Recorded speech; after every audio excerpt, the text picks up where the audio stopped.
రాష్ట్ర వ్యాప్తంగా ఈ సర్ ఫామ్స్ అనేది డిస్ట్రిబ్యూట్ చేయడం జరిగింది. ఈ సర్ ప్రక్రియ తెలంగాణ మొత్తం నడుస్తూ ఉంది. దీనిలో భాగంగా ఏంటంటే 2002లో మన గతంలో ఈ సర్ ఎప్పుడు జరిగిందంటే స్పెషల్ ఇంటెన్సివ్ రివిజన్ ఇది ఎప్పుడు జరిగిందంటే 2002లో జరిగింది. మళ్ళీ 24 సంవత్సరాల తర్వాత ఇప్పుడు 2026లో జరుగుతూ ఉన్నది. దీంట్లో ఏమవుతుందంటే 2002లో ఓటర్ లిస్టులో కనుక మన పేరుండి ఇప్పుడు మళ్ళీ కనుక పేరున్నట్లయితే వాళ్ళు ఒక కేటగిరీ. రెండవది 18 సంవత్సరాలు 2002కి నిండిన వాళ్ళు ఎవరైతే ఉన్నారో వాళ్ళకి 2002లో ఓటు వచ్చే అవకాశం లేదు కాబట్టి ప్రస్తుత ఓటర్ లిస్టులో వాళ్ళ పేరు ఉండే అవకాశం ఉంది. ఇది ఒక కేటగిరీ. అంటే కేవలం మన సరు ఫామ్ నింపేట వాళ్ళకి 2 రకాలుగా ఇబ్బందులు వస్తూ ఉన్నాయి. వాళ్ళు సందేహాలు వెలిగించుతూ ఉన్నారు. ఒక కేటగిరీ ఏమో 2002లో మాది ఉంది, ఇప్పుడు ఉంది, ఎలా నింపాలని ఒక సందేహం. రెండోది మరి నాకు ఇప్పుడు ప్రస్తుతం ఉన్న ఓటర్ లిస్టులో ఉంది, గతంలో లేదు, దీన్ని ఎలా నింపాలనేది. దీన్ని ఒక చిన్న ఎక్స్ప్లెనేషన్ ఇచ్చే ప్రయత్నం చేద్దాం. అందరూ కూడా దీన్ని గమనించగలరు.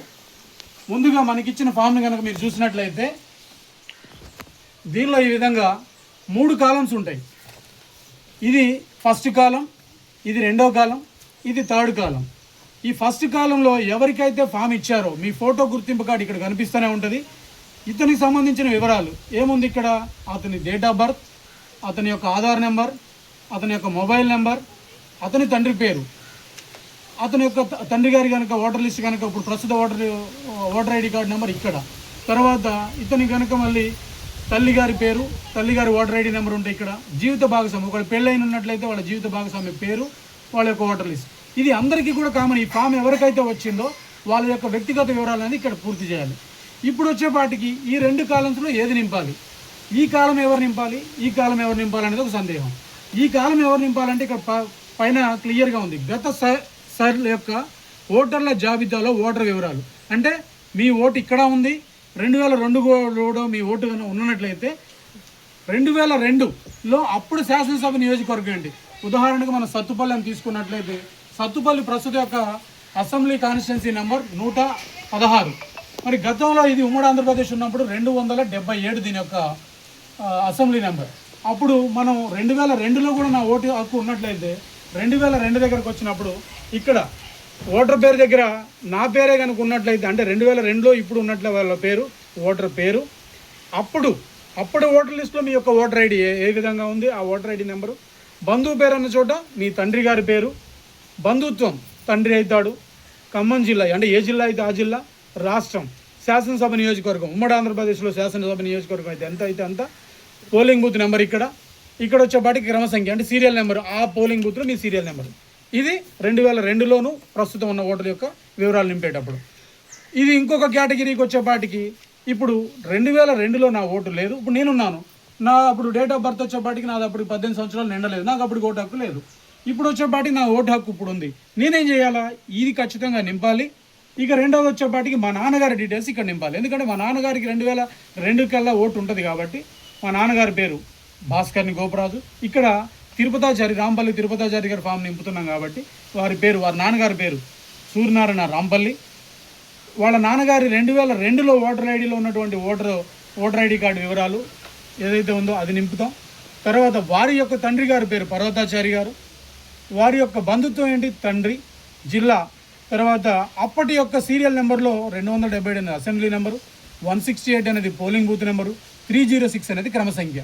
ఈ విధంగా మనం ఫామ్ ఫిల్ చేసేసి నింపి మనం బిఎల్ఓలకి ఇచ్చినట్లయితే వాళ్ళు ఏం చేస్తారు, ఈ నెంబర్ని మీ యొక్క ప్రస్తుత ఓటర్ ఐడిని మీ నాన్నగారి నెంబర్తో మ్యాపింగ్ చేసి వీళ్ళని ధృవీకరించడం జరుగుతుంది. అంటే ఇతను భారతీయ జాతీయ పౌరుడే, ఇతను సత్తుపల్లి నియోజకవర్గానికి చెందినటువంటి మర్లపాడు గ్రామంలో చెందినటువంటి రాంపల్లి తిరుపతాచారి గారు, వారి నాన్నగారి యొక్క నెంబరు 2002 ఓటర్ లిస్టులో ఈ విధంగా నమోదయ్యి ఉంది అని చెప్పేసి ఎటువంటి ఇబ్బందులు లేకుండా మీ యొక్క ఓటు హక్కు కోల్పోకుండా ఈ విధంగా మనం ఫామ్ ఫిల్ చేయాల్సి ఉంటుంది. ఇప్పుడు మళ్ళీ ఒకసారి కనుక మీరు చూసుకున్నట్లయితే ఈ ఫామ్ ఎవరికైతే 2002లో ఓటర్ లిస్టులో పేరు లేదో వారికి సంబంధించినది ఈ 2 కాలమ్స్ నింపాలి. ఇది 1, ఇది 2, ఇది 3 అనుకున్నట్లయితే 1 ప్రతి ఒక్క ఓటరు ఇక్కడ పేరున్న వాళ్ళు ఖచ్చితంగా నింపాలి. ఈ రెండోది 2002లో ఉన్న వాళ్ళు మాత్రమే నింపాలి. ఇది 2002లో లేనప్పుడు వాళ్ళ బంధువులు ఏ జిల్లాలో ఉన్నా పర్వాలేదు, వారు ఓటర్గా నమోదయ్యి 2002 ఓటర్ సవరణ దాంట్లో కనుక నమోదై ఉన్నట్లయితే ఈ విధంగా చేసుకోవాలి.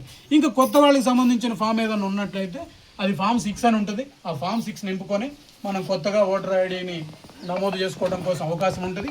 అది బిఎల్ఓకి పూర్తి చేసి ఇచ్చినట్టయితే మీకు కొత్తగా ఓటర్గా అవకాశం వస్తుంది. ఇప్పుడు ఈ విషయంలో మీకు ఏమైనా సందేహం ఉన్నదమ్మా? ఈ 2 ఫామ్స్ ఇది ఒకసారి మనం గమనించినట్టయితే ఇది 2002 ప్రస్తుత ఓటర్ లిస్టులో పేరున్న వ్యక్తులది. ఇది 2002లో ఓటర్ లేనప్పుడు వారి తండ్రి గారి యొక్క డీటెయిల్స్ ఫిల్ చేసి ఇది చేయడం. ఈ విధంగా మనం పూర్తి చేసుకోవాలి. ఉన్నాయమ్మా ఫిల్ చేసేటప్పుడు ఎవరిది 2002లో లేదు, 2002లో ఉంది. ఇప్పుడు అందుకని ఏం చేస్తున్నామంటే ఇప్పుడు తిరుపతాచారి వారి భర్త ఇక్కడ ఏమైంది, వారి భర్త ఫామ్ నింపేటప్పుడు ఆయన గారు ప్రస్తుత ఓటర్ లిస్ట్ ఇక్కడ ఉంది కాబట్టి ఇక్కడ నింపాము. 2002లో లేదు కాబట్టి ఆయన మామగారి యొక్క డీటెయిల్స్ ఇక్కడ పూర్తి చేయడం జరిగింది. వచ్చిన బిఎల్ఓ ఏం చేస్తారు, వాళ్ళ మామగారి దానితో ధృవీకరించుకొని ఇతని యొక్క ఓటర్ని ఎటువంటి అవకాశం తండ్రి ఇప్పుడు నాకు లేదు, మా తండ్రి పేరు నీకున్నది ఆల్రెడీ 2002లో ఉంది, ఇప్పుడు ఉంది. ఆ డీటెయిల్స్ రాస్తే నీలాంటి వాళ్ళు ఇదిగో ఈ 2 ఫామ్లు అంటే ఈ కాలం నింపాలి, ఈ కాలం నింపాలి, అంటే 1, 2 నింపాలి. అది లేని వాళ్ళు ఏం చేయాలి, 1, 3 నింపాలి. ఈ 3లో నింపేది మాత్రం పెద్దలు ఎవరి యొక్క ఓటు నమోదయ్యిందో వారి డీటెయిల్స్ మాత్రమే ఇక్కడ నమోదు చేసి మనం చేసినట్లయితే దాంతో మ్యాప్ చేస్తారు. మీకు ఎటువంటి ఇబ్బందులు రావు. బిఎల్ఓలో కూడా వారి యొక్క పనిని సులభంగా చేసుకుని వెళ్తారు. మీ యొక్క ఓటు కోల్పోకుండా మీ ఓటు భద్రంగా ఉండాలి. ఎటువంటి అపోహలు కూడా నమ్మాల్సిన పని లేదు. కొంతమంది ఏమంటారంటే ఆ పార్టీ వాళ్ళు వస్తారు మీ ఓటు తీపిచ్చేస్తారు, ఈ పార్టీ వాళ్ళు వస్తారు మీ ఓటు తీపిచ్చేస్తారు. ఏ ఒక్క పార్టీ వాళ్ళ ఓటు ఎవరు కూడా తీపిచ్చే హక్కు ఎవరికీ లేదు. రాజ్యాంగం మనకు కల్పించిన హక్కు ఓటు హక్కు. ఈ ఓటు హక్కు అనేది ఎవరు తీసేయరు. కానీ మనం అజాగ్రత్తగా ఉండి మనం మ్యాపింగ్ చేసుకోకపోతే కోల్పోయే ప్రమాదం ఉంది. అందుకోసం ఏం చేయాలంటే మీ ఇంటికి వచ్చినప్పుడు మీరు కనీసం ఈ ఫామ్ ఫిల్ చేసి మీరు సంతకం పెట్టి పంపించినట్టయితే ఒకవేళ తప్పులైనా మీరు భయపడకండి.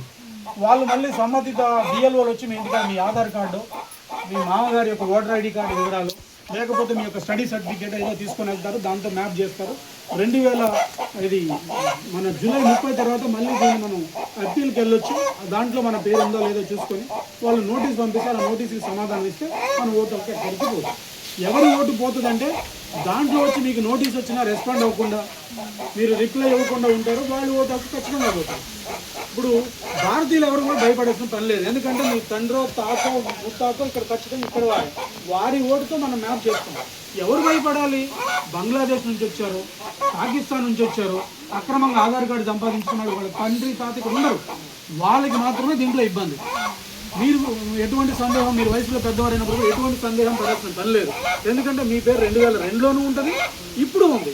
నాలాంటి వారు వస్తారు, బిఎల్ఓలు సైతం మీకు ఓటు పూర్తి చేసి పంపిస్తారు. పైనే ఉన్నది 2002 అనేది గతంలో మన ఓటర్ సవరణ ఒకసారి జరిగింది కాబట్టి 2002 ఓటర్ లిస్ట్ మాత్రం ప్రామాణికంగా తీసుకుంటారు. సో మీరు ఎటువంటి సందేహం పోవాల్సిన పని లేదు. మీకు ఎవరికైనా సందేహాలు వచ్చినట్లయితే కూడా మమ్మల్ని సంప్రదించవచ్చు. అదేవిధంగా మీ బంధువులు ఎవరైనా వేరే ఊరు, ఈ ఊరు నుంచి వేరే ఊరు కోడలుగా వెళ్ళినట్టయితే వారికి అక్కడ ఎటువంటి ఇక్కడ ఓటర్ లిస్టుకు సంబంధించిన వివరాలు కావాలంటే కూడా మమ్మల్ని సంప్రదించినట్లయితే సత్తుపల్లి నియోజకవర్గం కానీ ఖమ్మం జిల్లా వ్యాప్తంగా మా భారతీయ జనతా పార్టీ కార్యకర్తలు ఉన్నారు. ఖచ్చితంగా మా భారతీయ జనతా పార్టీ కార్యకర్తలు అందుబాటులో ఉండి మీరందరికీ కూడాను ఈ విధంగా ఎవరైతే డీటెయిల్స్ కావాలో అందించడంలో ముందుంటారు. మీ ఓటు హక్కును కాపాడుకోండి. అందరికీ కూడా మేము సదా మీ అందుబాటులో ఉంటామని చెప్పి తెలియజేస్తా ఉన్నాం. ఎవరు కూడా ఎటువంటి సందేహాలు ఉన్నట్లయితే కూడా నివృత్తి చేసుకోగలరు. మన సందేహాలు ఉన్నాయా? ఓకే.